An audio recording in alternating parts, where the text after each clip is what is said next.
Paano na ako? Rani lang yung duro sa kauras ng pagbiyahe. The way, ngayon, 2 years na saturation team. Dahil i-pray ni yung saturation. Sa aming Tuesday, biyahe ka din ka ito Luzon.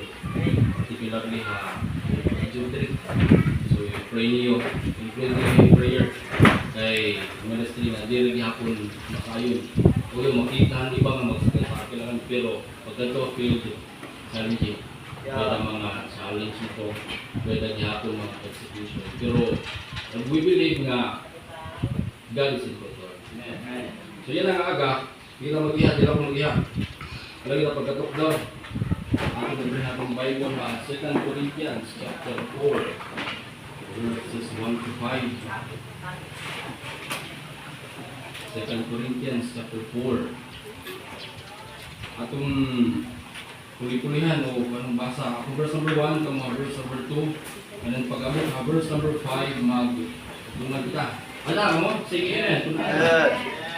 Okay, verse number 1, 2 Corinthians chapter 4. Akong basa pang verse number 2. Verse number 5, mag-tungan kita. Verse number 1, sa mga Bible, therefore, seeing we have this ministry, as we have received the mercy, we faint not. Verse number 2 mo.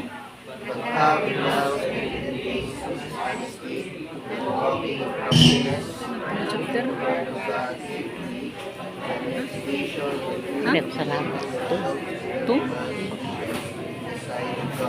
But if our gospel be hid, it is hid to them that are lost.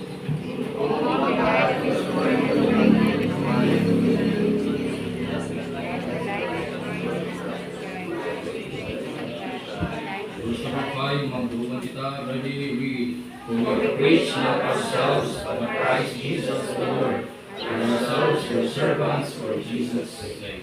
So yun ang aga.